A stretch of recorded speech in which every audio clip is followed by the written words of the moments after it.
Shoot അവിടെ നടക്കുകയാണ്. Correct script ചെയ്ത് കൊടുക്കണം, നമുക്ക് ഷൂട്ട് ചെയ്യാൻ പറ്റും. കൂടെ ചോദ്യം ചെയ്തതൊന്നും നടക്കത്തില്ല. ഡയറക്ഷൻ പോലെ അത്ര എളുപ്പപ്പണിയല്ല സ്ക്രിപ്റ്റ്. ഇത് വെള്ള പേപ്പറും പേരും ഇത് ഭാവനയും എടുത്തെടുക്കുന്ന സാധനമാണ്. അതൊക്കെ മാറ്റിക്കരുത്. മാനേജർ വരൂ. ഇവിടെ മാനേജർ എങ്ങനെ വരാനാ? മാനേജർക്ക് കൊടുക്കാൻ ശമ്പളം ചെയ്യാനിട്ടില്ല, നമ്മളെ ഈ പണി ഒറ്റക്ക് ചെയ്യുന്നത്. എനിക്ക് കാര്യമല്ലേ പറഞ്ഞത്. രാവിലെ വളവളാന്ന് അടിച്ചായിരുന്നല്ലോ. വിജയുടെ മാനേജറോടെ വരുമെന്നോ, എനിക്ക് വിജയുടെ ഡേറ്റ് മേടിച്ചു തരുമെന്നോ, ഞാൻ വിജയുടെ പടം ഷൂട്ട് ചെയ്യുന്നൊക്കെ. എന്റെ പൊന്നെ, നീ ഇപ്പോഴും അവിടെ നിൽക്കുകയാണോ? ആദ്യം എന്റെ പണി കൃത്യമായിട്ട് ചെയ്യാൻ നോക്കുക. അയാള് വരും.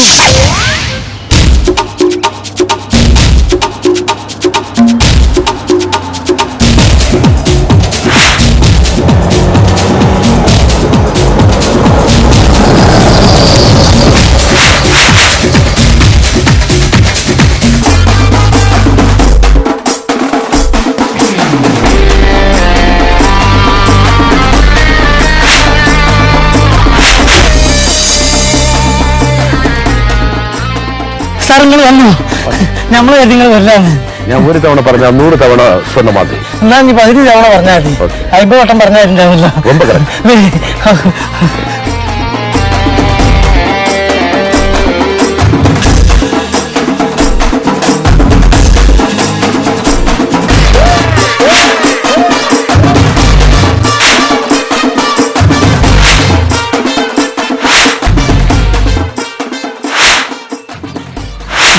മൊയ്തീനെ, ഡയറക്ടർ ഇங்க இருந்தா அங்க ஷூட்டிங் எப்படி நடக்குது? அசோசியேட் நிர்மிச்சிரோ. ஓ, அசோசியேட்டா? Okay okay. நல்ல அசோசியேட் இருக்குல்ல. அதான் இப்ப எல்லாம் அது டைரக்டர் ஒரு பக்கம் இருக்கும், അസോസിയേറ്റ് ഡയറക്ടർ എല്ലാം പറഞ്ഞു. അതിന് തപ്പൊന്നുമില്ല. മരുതനായക സാറിന് പരിചയപ്പെടാൻ ഇത് ഞങ്ങളുടെ ഏറ്റവും വലിയ ഭാഗ്യമാണ്. മരുതനായകമല്ല, മുത്തുനായകൻ. സോറി, മുത്തുനായകം. മരുതനായകം പടത്തോടെ പേര്. എനിക്ക് തമിഴ് അത്രത്തോളം വശം. മലയാളത്തിൽ ചെന്നാ പോലെ എനിക്ക് മലയാളം പുരിയും. സാറിനെ പരിചയപ്പെട്ട പോലെ ഭാഗ്യമാണ്. സാറേ, ഞാൻ ഡിക്രൂസ്. ഇപ്പോ ഈ മലയാള ഇൻഡസ്ട്രിയിൽ ഈ സ്വയം പുകഴ്ത്തുന്നത് എനിക്ക് ഇഷ്ടമല്ല, എന്നാലും എനിക്ക് സാറിനോട് പറയാമല്ലോ. ഇപ്പൊ ഈ മലയാളത്തിൽ ഏറ്റവും കൂടുതൽ ഹിറ്റുകൾ ചെയ്ത സംവിധായകൻ ആരാണെന്ന് ചോദിച്ചാൽ എല്ലാരും പറയുന്ന ഒറ്റ പേരേ ഉള്ളൂ, ഡിക്രൂസ്. நீங்க நல்ல டைரக்டர்னு மொய்தீன் சொல்லி இருக்கு. உங்களுக்கு நல்ல தாட் இருக்கு, நல்ல ஐடியாஸ் இருக்கு, நல்ல பிரமாதமா நீங்க பண்றதுக்கு நல்லா தெரியும். പറയുന്നത് സ്വയം പുകഴ്ത്തലാണെന്ന് സാർ. இல்ல அப்படி ஒண்ணும் இல்ல, சொல்லுங்க. ഹിന്ദിയിൽ பண்ணிருக்கேன். സുഭാഷ് ഗായ് സാർ വിളിച്ചിട്ടുണ്ടായിരുന്നു. സുഭാഷ് ഗായ് വിളിച്ചിട്ടുണ്ട്. അയ്യോ, இந்த படம் ரீமேக்கா? மலையாளம் படத்துல ரீமேக்கா? അല്ല, இந்த കൽനായക സിനിമയിലെ கல்நாயக் ഹിറ്റ് ആയിരുന്നല്ലോ. ഈ കൽനായക്കിന് 2ാം ഭാഗം செகண்ட் பார்ட் அவங்க டைரக்ட் பண்ண வேண்டாம், நீங்க டைரக்ட் பண்ண சொல்லிருக்க. അല്ല, പുള്ളി ഡയറക്റ്റ് ചെയ്യും, പുള്ളിയുടെ പേര് വെക്കും, പക്ഷെ ബാക്കി ടെക്നിക്കൽ സൈഡിൽ നിന്ന് ഫുൾ സപ്പോർട്ട് ഡിക്രൂസ് സാർ വേണം. വേറെ ഒന്നും சொல்ல വേண்டாം. ഇപ്പൊ ഡിക്രൂസ് യാറ് എന്ന് എനിക്ക് മനസ്സിലായി. അതുപോലെ ജാക്കി ചാന്റെ ഒരു സിനിമ ഇന്ത്യയിൽ ഷൂട്ട് ചെയ്തിരുന്നല്ലോ, അതിന്റെ ചില ഭാഗങ്ങൾ യോഗ പടം, ജാക്കി ചാൻ പടം. അന്ത പടത്തില് അതില് പ്രധാനപ്പെട്ട ഒരു 2 സീൻ ഇന്ത്യയിൽ ഷൂട്ട് ചെയ്തത് ഞാൻ തന്നെ. നീ ഏൻ ഇത് சொல்லல? ഞാൻ അങ്ങനെ വെറുതെ ആൾക്കാരെ പിടിച്ചു. எனக்கு இந்த செட்டப் ரொம்ப பிடிச்சது. இந்த ரைட்டர் தானே எழுதுறது. உங்களை பற்றி ஒண்ணுமே சொல்லல. ஐயோ, ഇത്രയൊന്നും ഇല്ലെങ്കിലും അത്യാവശ്യം കുറെ കാര്യങ്ങളൊക്കെ നമുക്ക് சொல்லுங்க. எனக்கு விஜய் சார் கிட்ட சொல்லணும். டைரக்டர் டிக்ரூஸ் இன்ன பண்ணிருக்கு, சுபாஷ் கையோட கல்நாயக் பார்ட் 2 பண்ண போறேங்க, ஜாக்கி சான் படம் இந்தியாவில ஷூட் பண்ண போது இவங்க தான் பண்ணது. இந்த மாதிரி நான் சொல்லும் போது விஜய் சார் என்ன சொல்லும், அப்படியா? அப்படின்னா கண்டிப்பா பண்ணலாம். அது மாதிரி ரைட்டர் ஒண்ணுமே பேசல, அவங்க சிரிச்சுட்டே இருக்கு, ஒண்ணுமே இல்லையா? அல்ல சார், நிறைய பார்த்திருக்கா தமிழ் படம். விஜய் சாரோட படம் எல்லாம் பார்த்திருக்கா? விஜய் சார் நிறைய படம் பார்த்திருக்கு. അതുപോലെ തന്നെ രജനികാന്ത് സാറിന്റെ. അപ്പൊ രജനികാന്ത് സാറിനെ വെച്ചിട്ട് പടം എടുത്തിട്ട് ரொம்ப ആശയാണ്. അതേ നമുക്ക് നടക്കാതെ പോയി. അപ്പൊ പിന്നെ ആ ദളപതി ഇല്ലെങ്കിൽ ഇളയ ദളപതിയെ കുറിച്ചെങ്കിലും ഒരു പടം എടുക്കണമെന്നാണ് പെരിയ ആശ. சொல்லுங்க. അപ്പോ കമൽ സാറ് ഒരു ദിവസം ഞാൻ പാത്തു. അപ്പോ കമൽഹാസൻ സാർ ഒരു ദിവസം കണ്ടപ്പോ ടൈം കിട്ടിയില്ല. എന്റെ സ്ക്രിപ്റ്റിന്റെ 2 വരി സാർ ഒരു കഥയുണ്ട്. സാറിന് കാരവാനിലോട്ട് കയറാൻ പോകുന്ന സമയത്ത് എന്നെ ഒന്ന് കണ്ടു. സാർ, എനിക്ക് 2 സ്റ്റോറി പറയാനുണ്ട്. ഞാൻ 2 ഹെഡ്ലൈൻ പറഞ്ഞു. സർ ഇതാണ് തുടക്കം, ഇതാണ് അവസാനം, വിളിക്കാൻ പറഞ്ഞു. அவங்க ചാൻസ് കൊടുത്തതാ? വിളിക്കാൻ പറഞ്ഞു, എന്നെ വിളിക്കാൻ പറഞ്ഞു. നേരെ എന്റെ കഷ്ടകാലമായിരിക്കും. പിന്നെ വിളിച്ചിട്ട് ഞാൻ ഔട്ട് ഓഫ് കവറേജ് ഏരിയ എന്ന് പറയുന്നത്. பரவாயில்லப்பா. അല്ലെങ്കിൽ ഞാൻ ഇവിടെ ഇത്രയൊക്കെ സിനിമ തമിഴിൽ ഇതിനു മുമ്പ് பண்ணிருக்கா நீங்க? പിന്നെ എന്റെ പടം പുഷ്പക വിമാന സിനിമയിൽ ആ ഡയലോഗ്സ് ഒക്കെ ഒരു രാത്രി ഡയലോഗ്സ് നീങ്ക പുഷ്പക വിമാനത്തിലെ ഡയലോഗ്സേ ഇല്ലേ? സൈലന്റ് മൂവി ഇതാണ്. അത് ഈ പൂജ, പടത്തിന്റെ പൂജ എല്ലാം സെറ്റായി ഇങ്ങനെ ഇരിക്കുക. അപ്പൊ തിരി കത്തിച്ചപ്പോൾ പടത്തിന്റെ സ്ക്രിപ്റ്റ് കത്തിപ്പോയി. സ്ക്രിപ്റ്റ് കത്തിപ്പോയത് കൊണ്ടാണ് എന്റെ ഈ പടം സൈലന്റ് ആയി വന്നത്. എന്നെ വിളിക്കണം, കാതര ഇനിയിപ്പോ എന്ത് സ്ക്രിപ്റ്റ് കത്തി. ഞാൻ പറയാം സാർ ഇത്രയും സാധനങ്ങളെല്ലാം മേടിച്ചിട്ട് ഇത്രയും ലക്ഷക്കണക്കിന് രൂപ, ഇത്രയും ആർട്ടിസ്റ്റ് വന്നിരിക്കുന്നത്. അപ്പൊ ഒരു കാര്യം ചെയ്യും, പെട്ടെന്ന് ഇന്റലിജന്റ് ഒരു ഐഡിയ, പടം ഇങ്ങനൊരു ട്രീറ്റ്മെന്റ്. സംഭവം നടന്നതാണ്.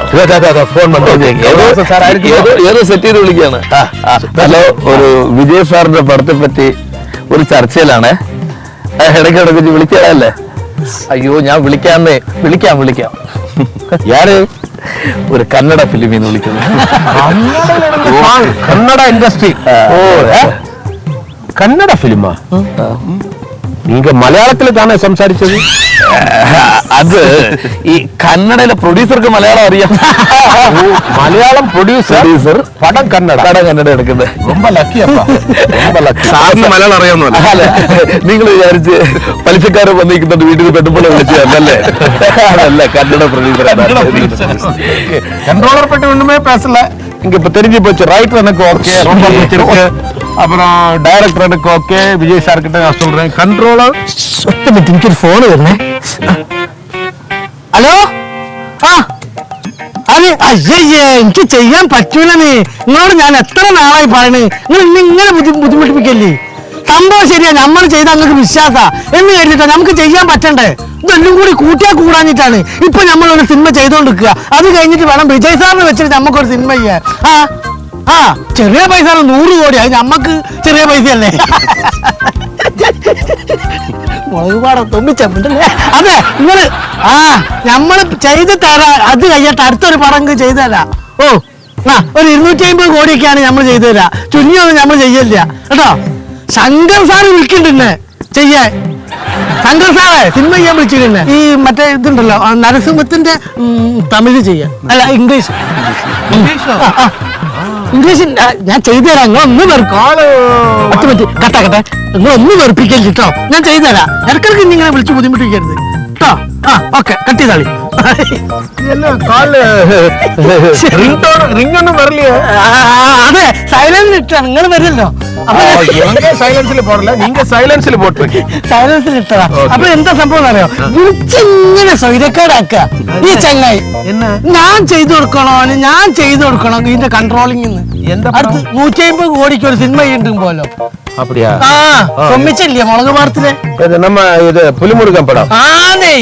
അത് വീണ്ടും അതിന്റെ വേറൊരു അതേ ആളൊക്കെ വെച്ചിട്ട് തന്നെ മറ്റേ വേറൊരു പടം ചെയ്തിട്ട് 150 കോടിക്ക്. അത് ഞാൻ കൺട്രോൾ ചെയ്ത് കൊടുക്കണം. നീങ്ക കൺട്രോളറാ വേല പാക്കണം. എല്ലാവർക്കും ഇന്ന വേണം.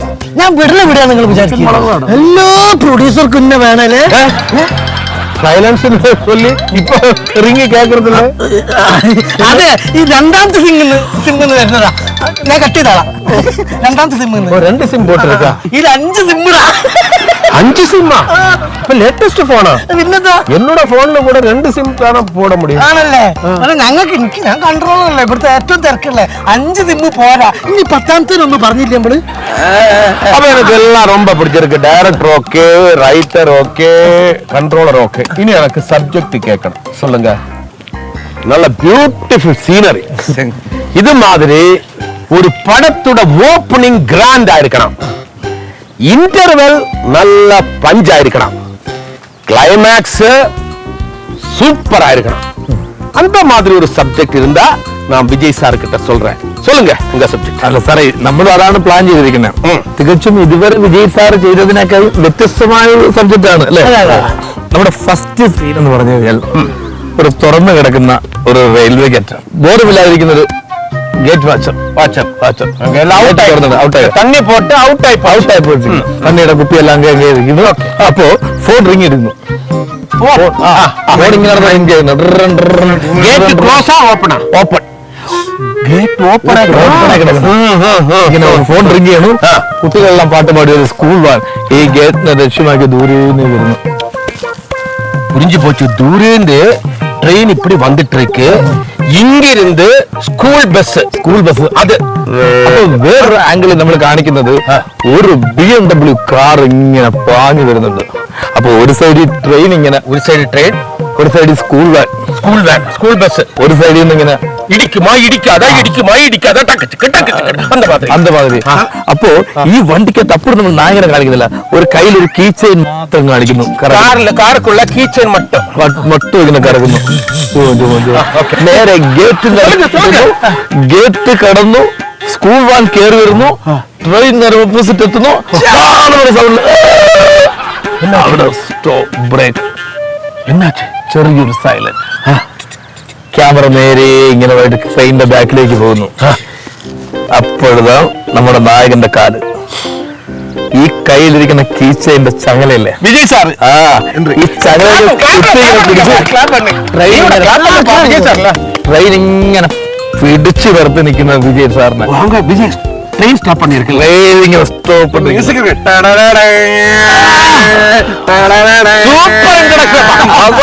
കാണിക്കും. ഇവിടെ ഇടുക്കാച്ചി ആമ്പള. അല്ലല്ല, முதல்ல அவங்க பேர் எழுதணும். இளைய தளபதி Vijay and us. In and us கிடுக்காச்சி. அதுக்கு என்ன மீனிங்? பஞ்சு. இந்த படத்துல டயலாக் இருக்கு சார். புரிஞ்சு போச்சு. இளைய தளபதி விஜயின் கிடுக்காச்சி ஆம்பளை.